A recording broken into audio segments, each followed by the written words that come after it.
Ganito lang. Ayan. Okay na yan.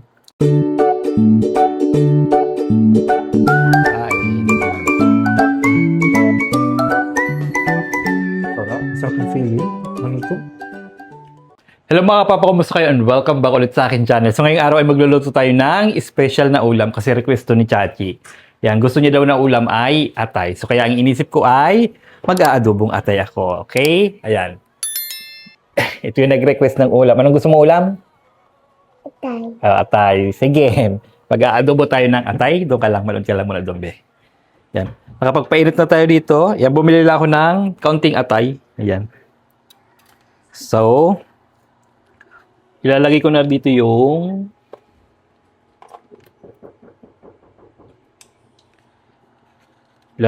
bawang at sibuyas. Ayan.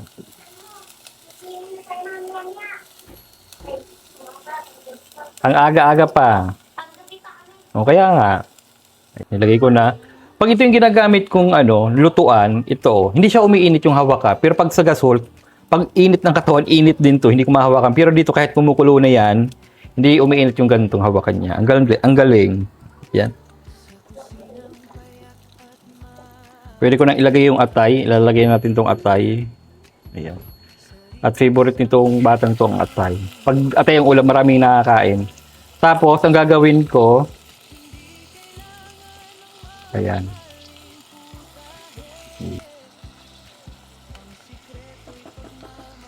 Cover muna natin yan.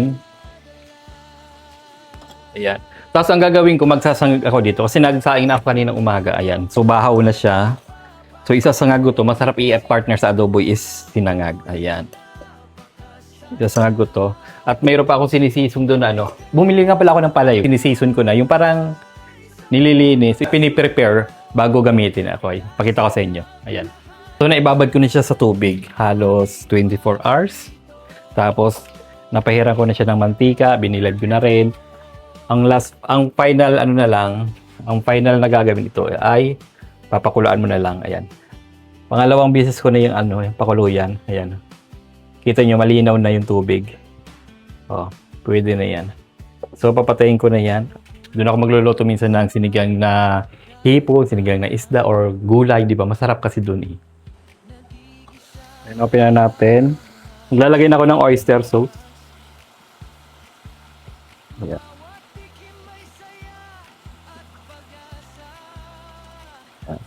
Damihan natin ng oyster para mas creamy siya. Ayan o. Diba kulong-kulo na yan o. Pwede kong hawakan sa tenga to. Hindi mainit. Ang galingan nito eh. Talagang yung puwet lang yung umiinit. Hindi buong katawan. Ayan. Diba? Add ako ng toyo. Ayan.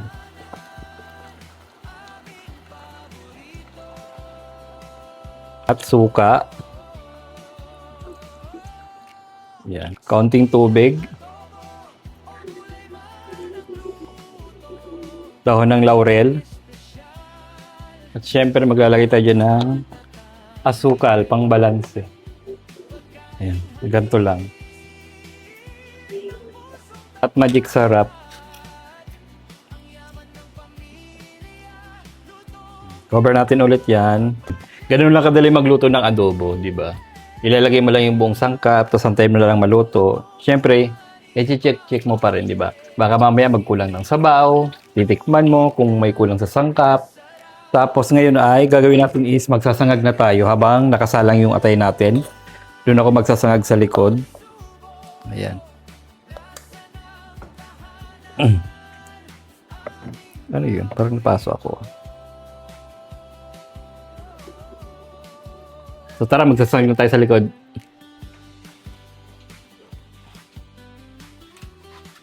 Ayan, dito tayo magsasangag. Lalagyan tayo ng mantika. Ayan. Ayan. May pa-dirty kitchen tayo dito sa likod. Kasi pa nagluluto ako doon sa loob ng matagalan, yung init na kukulong sa loob. nai-stack sa taas. Ayan. Eh, dito sa likod, mahangin. Open area, kaya yan. Lagpasan yung init. Ayan. So maglalagay na tayo dito ng bawang. Yan. Yung bawang ko, hindi ko tinatanggalan ng balat pa nagsasang ako. Kasi, ewan ko ba, basta parang nababanguhan ako lalo pag may kasama siyang balat. Lalagay ko na itong bawang. Ayan. Ito na yung palayo, kita nyo ba? Ayan, tinanggal ko na siya. Kasi napakulaan ko na siya ng 10 minutes. Ayan, ito na siya.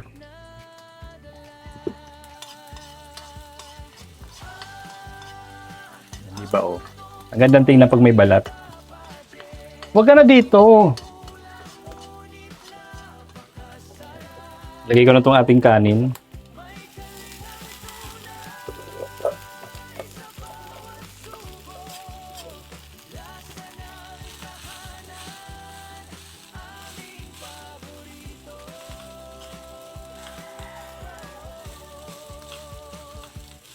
Lagay ko ditong asin. Ayan. Ayan.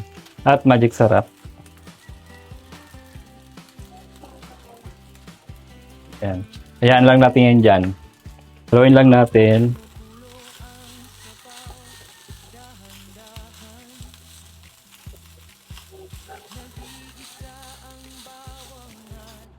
Ayan yung atayin natin.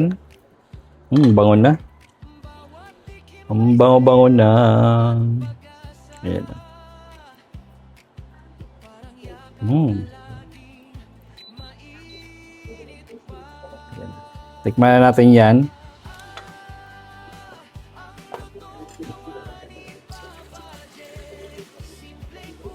Ang tikiman. Yan. Ano kayang kulang?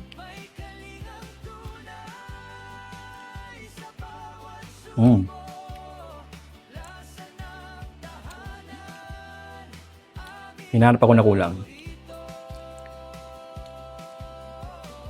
Konting magic sarap. Yan na lang. Tapos, counting asukal.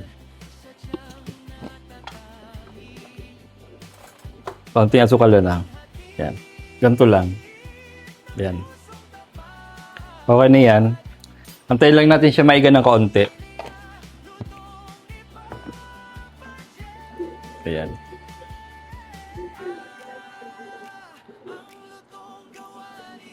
Ayan.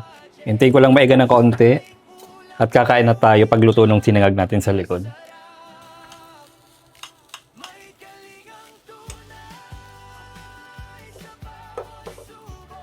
Sali na natin dito sa ano.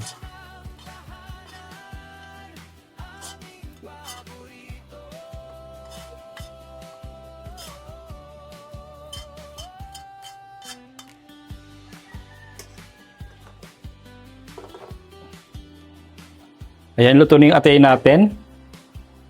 Okay, ayan na. Luto na siya. Hindi natin to kailangan i-overcook. Kasi titigas yung atay. Kakain na tayo. Ayan, kakain na tayo. Tikim muna tayo. Ate, tikim muna tayo ng kaunti. Ayan. Tikim muna tayo ng kaunti. At kukuha ko dito ng ulam ni Chachi. At yun ay mahilig talaga sa atay yun. Tawag niya dito dati sa ulam na to chocolate kasi kulay brown. Ayan. Patayin na natin to.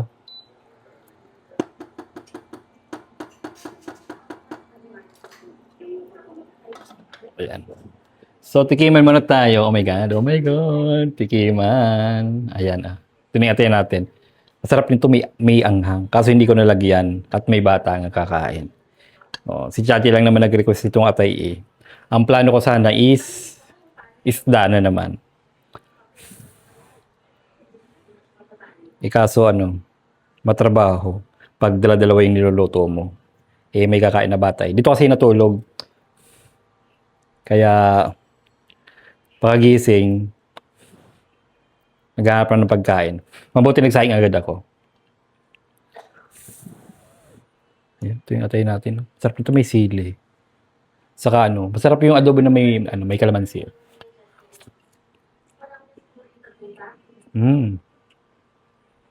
Sarap.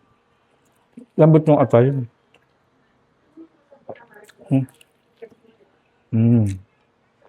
Sarap niya. 2 weeks na ata ako hindi nakakatrim ng atay. Panalo. Masarap talaga yung tumianghang.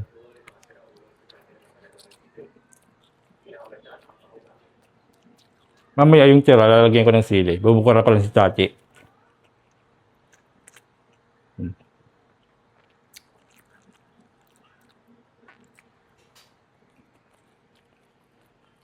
Nag-aantay din si Tati. Tara din tayo.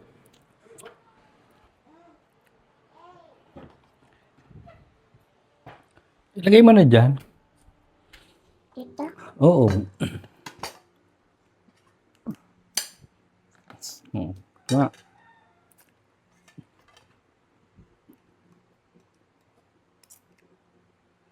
Favorite mo to, no?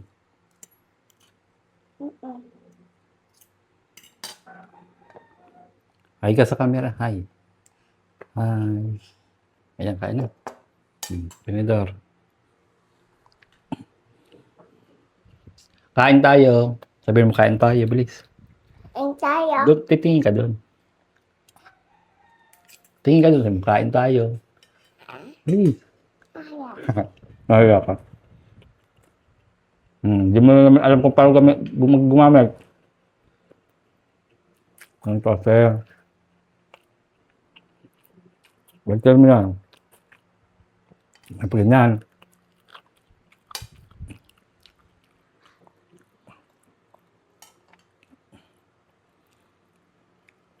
Mga tayo.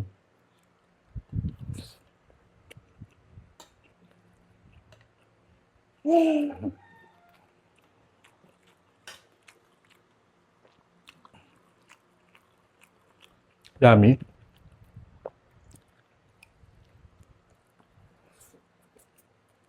Kinakain mo itong puso.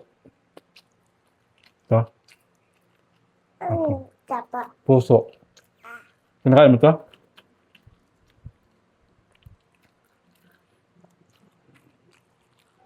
Akin na sana eh. Puso yan na may taba.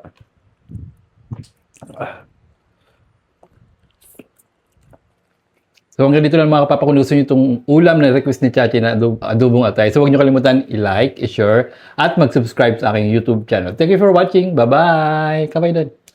Bye-bye! Kain na. Kukuha pa akong kanin.